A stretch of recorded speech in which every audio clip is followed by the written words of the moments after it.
big air up.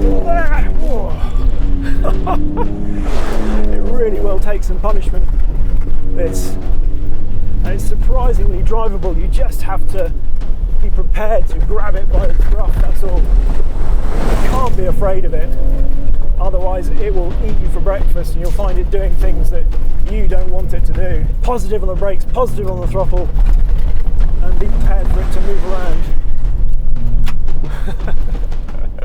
And then it's a whole load of fun.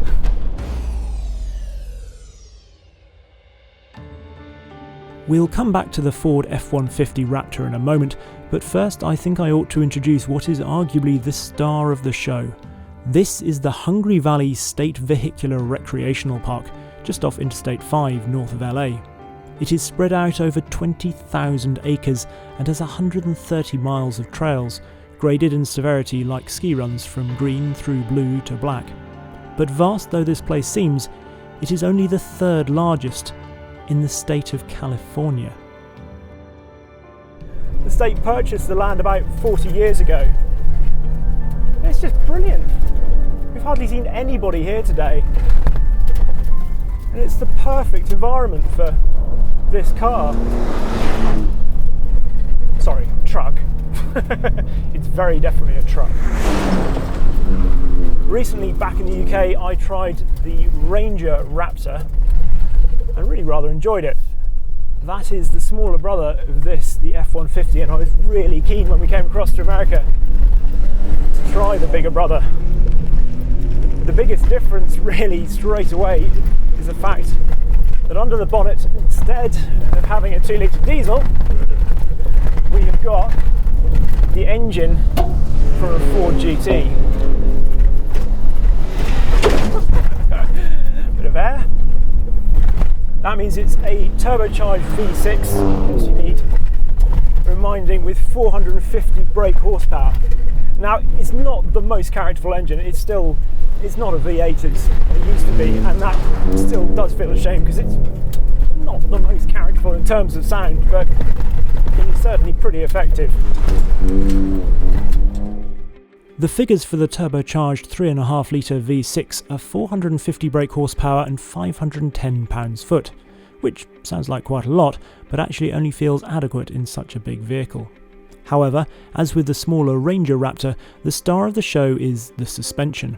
Peer into the gigantic arches and lurking behind the wheels you will see rather beautiful, to my eyes anyway, Fox live valve racing shocks, with 13 inches of travel at the front and 14 at the rear.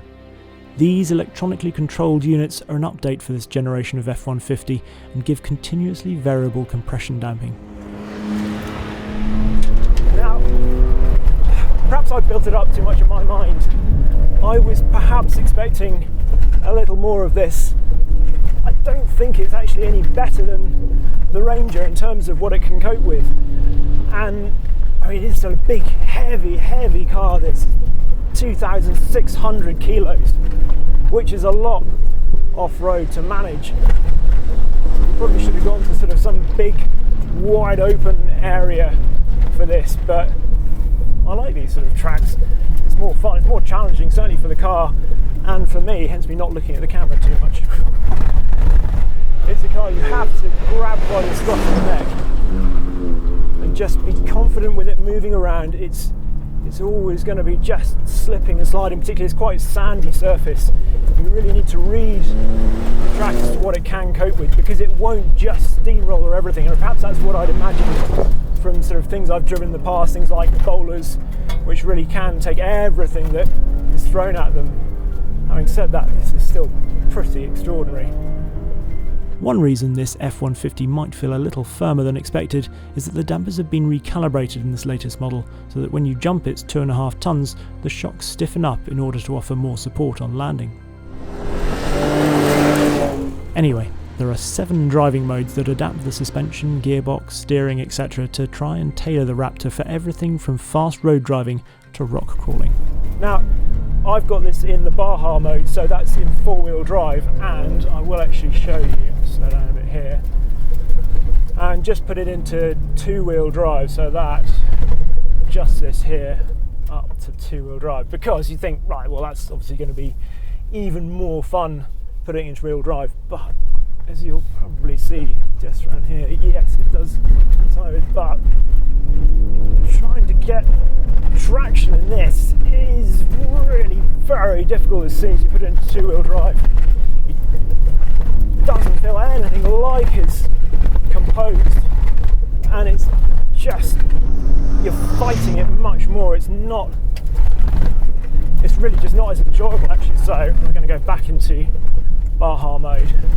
What we should probably talk about is what it's like on the road, because you might be able to tell there is a lot of shuddering in here. Now we've got the sort of shorter cab with these suicide rear doors, and I can only assume that because we haven't got any sort of B-pillars there, that's why there is quite so much shuddering, because it does feel pretty flexy, which is a bit alarming and doesn't do much for the sort of ride quality on the road.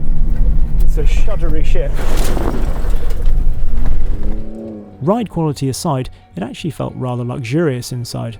The optional B&O stereo was fitted to our Raptor, and it deserves a lot of credit for doing a fine job of overcoming road noise and making music or podcasts pleasurable to listen to. The big bolstered Recaro seats are also a new option for this model, and as well as doing the much needed job of holding you in place during enthusiastic driving, the fact that they were both heated and ventilated was at times greatly appreciated.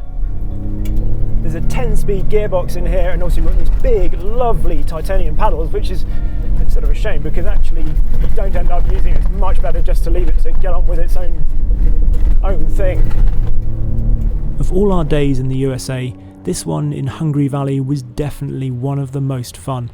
It reminded me of a day skiing or mountain biking with the same sense of freedom and escape. The fact that it only cost $5 to get in seemed extraordinarily good value. The Raptor 2 feels like rather good value, certainly in the US. If you don't intend to go off-road, then I'd certainly look elsewhere for fun because it's definitely compromised on tarmac. But with this sort of place on your doorstep, it's a different matter. A super crew like this starts from around $55,000, and given that for your bucks you get an engine related to one in a supercar costing over $500,000, you get looks that turn heads as much as a supercar, and some suspension that allows you to do this, it seems like a bit of a bargain.